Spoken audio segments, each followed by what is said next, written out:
At so ayan, hi guys, welcome back sa channel natin at ito na nga po sa episode 130 para kay season 4 ng manga series natin kay Kalbo. At wag na nga natin patagalin pa, simulan na natin yan. At kahapon nga ay dito tayo natapos sa pagtalo ni Ugly kay Tank Top Master at sa pagpapalipad niya dito kay Tatsumaki. So yan, lapit ngayon siya kay Tatsumaki at now ang continuation niyan is ito naman na. So talon muna rito sa rescue team natin dahil habang nag-rescue sila ay biglang napunit naman itong Tank Top ni Tank Top Girl. So kaya nga ito nagulat nga siya rito at ito ngayon sabi ni Tank Top Girl, naku ano ba yan? Ba't naman napunit to? At ito ngayon sabi ni Tank Top Professor, naku hindi maganda yan, masamang pangitain yan. At then ito nga ngayon, so, bigla may dumating nga dito, bigla may tumalbog dyan at ito ikot-ikot na dyan.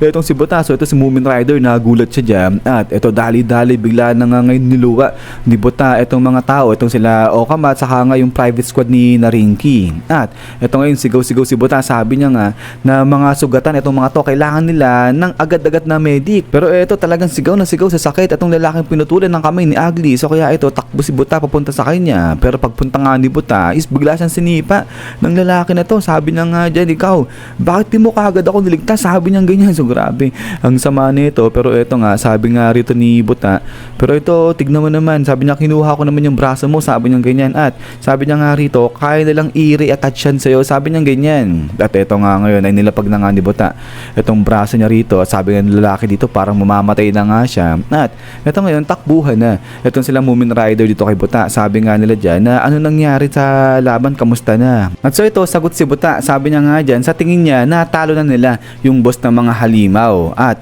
ito nga nung dumating nga raw sa Tank Top Master dun sa eksena, mas nag-improve yung kanilang tsansa. So kaya ito natuwa talaga dyan si Moomin Rider. At ang tuloy pa nga dito ni Buta na talagang ang laking tulong nung ginawa nga ni Tank Top Master na paghagis sa kanila dahil doon naalis kagad at naligtas yung mga injured. At eto sabi niya nga dyan na ngayon nakikipaglaban si Tank Top Master doon sa mga executive. So kaya dito talagang tuwan-tuwa yung mga disipulo ni Tank Top Master. At eto ngayon sa isip-isip ni Buta habang sinasabi niya yan, nasa kabilang banda si Tatsumaki talagang nasa limit na siya sa pakikipaglaban. So kaya nga raw talagang umaasa siya dyan kay Tank Top Master. But then ay dito nga naalala ngayon ni Buta yung mensaheng gustong iparating Tank Top Master sa mga to. At sabi niya nga dyan, may gusto ako sabihin sa inyo, mensahe mula kay Tank Top Master. At ito nga ay yung tagumpay ay sa kanilang mga heroes, kasama na yung mga heroes na umalis ng ospital at ibinigay yung kanilang mga higaan. So ito sabi nga ni Buta, alam niyo ba kung anong ibig sabihin nun? So ito nagulat dito,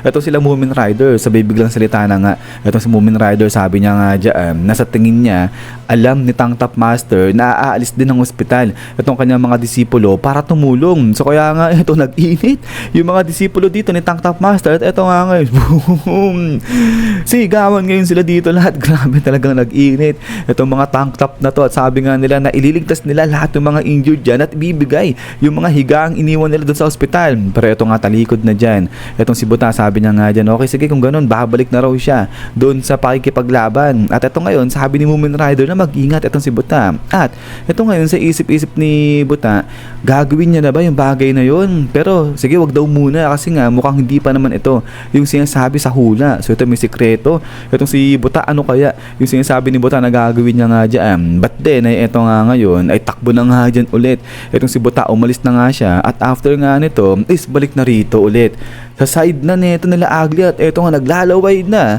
itong si Ugly habang pinagmamasdan itong si Tatsumaki. So dito sabi niya nga, okay lang ba titignan ko ang panty mo, sabi niya ganyan. But then eto nga biglang dating dito itong si Silver Fang at after niya is bang sapul ngayon dito sa inipa niya etong si Gams. Grabe butas etong si Gams dyan. At eto nga nirescue niya dyan etong si Tank Top Master. So eto nakagulat dito etong si Ugly. At then eto nga ngayon biglang dating para ito nag-follow up attack etong si Genos. At eto nga sinuntok niya dyan etong katawan ni Gams kung nasaan yung butas. At sabi niya nga rito siguro naman kapag sinunog ko yung laman-laman mo dyan sa loob ay sigurado mawawalan ka ng gana kumain, sabi niya ganyan. At after nga nito is boom, Grabe, hindi niya lang parang sinunog, parang pinasabog pa ni Genos itong loob nga dyan ni Gams. At eto nga ngayon is talagang sunog-sunog dyan etong si Gams. At ayun, etong si Ugly naman, dali-dali punta siya dyan kay Silverfang. Buwelo na nga siya ng suntok, sabi niya nga dyan, saan ka pupunta? At after nga niyan, boom, dito suntok na ng pagkatodo-todo itong si Ugly, sabi niya nga dyan, face distracting punch. At after nga nito, spang! Dito parang sinalag lang ni Silverfang, eto suntok nga ni Ugly. At eto nga ngayon is blagag.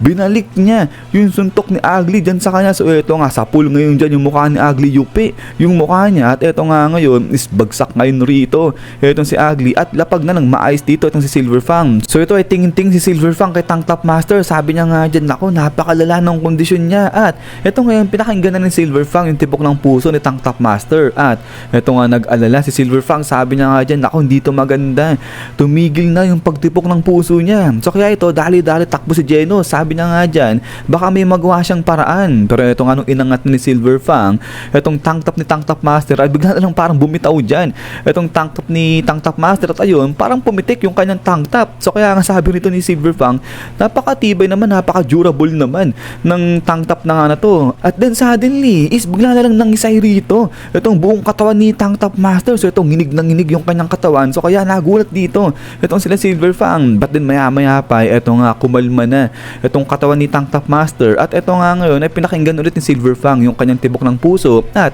sabi ngayon dito ni Silverfang, aba, tumitibok na ulit yung puso niya. So inabuhay etong si Tank Top Master. At eto nga, may binubulong dyan o may sinasabi si Tank Top na hindi nila maintindihan. So kaya ito, lapit si Silverfang. At eto nga ngayon, biglang sabi ni Tank Top Master, Tank Top Magic ang tawag dyan. Sabi niya ganyan talaga naman.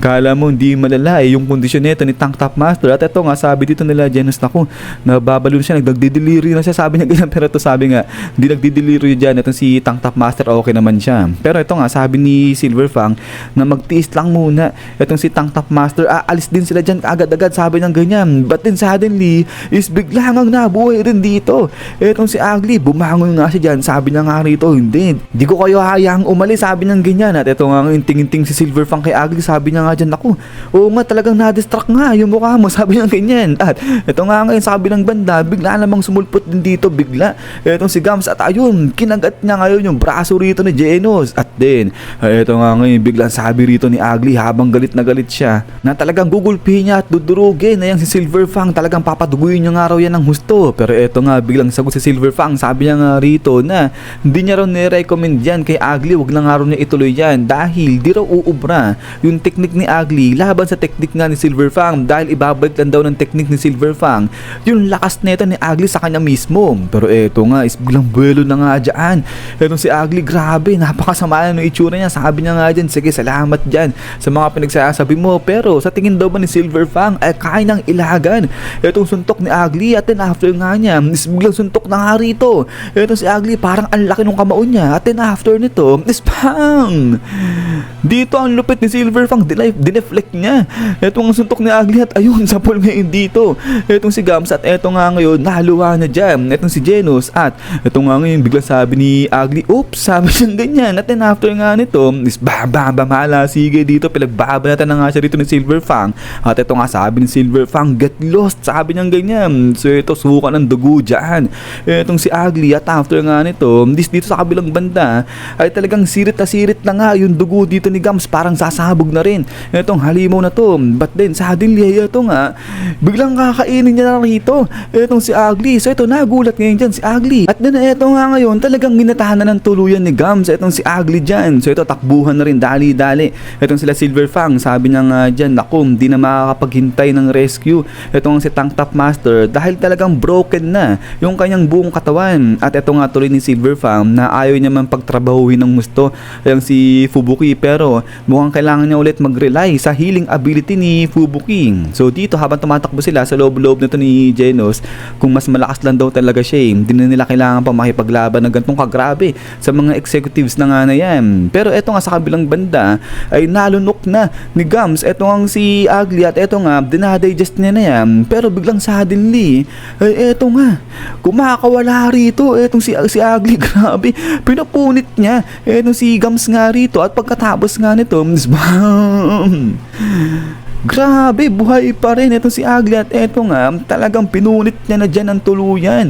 Etong si Gams, grabe, napasigaw na nga rito. Etong si Ugly, pero tunaw na. Etong katawan nga dyan ni Ugly at eto nga, labas na dyan, lumuluha na yung kanyang mata. So ito, nakagulat pa itong si Ugly, pagtingin sa salamin, yung mata niya nga, lumuluha na. So hindi ko alam kung paano nagkaroon ng salamin dyan si Ugly, pero eto nga, gigil na gigil itong si Ugly. Sabi niya nga dyan, nasa na yung matanda na yon, magbabayad siya, sabi niya ganyan. At after nga nito, is yan guys, so hanggang dito lang itong si episode 130 natin para kay season 4 ni Kalbo. So yun, grabe, medyo action packed din itong episode natin dito, nakakatawa rin. Pero yun nga guys, sana nagustuhan nyo itong si episode 130 natin. At ayan, hintay-hintay lang para sa kasunod na episode na to. At ulit ay maraming salamat sa walang samang pagsuporta sa channel natin. So ayan, ay God bless nyo lahat, lagi mag-ingat, kita-kits tayo ulit.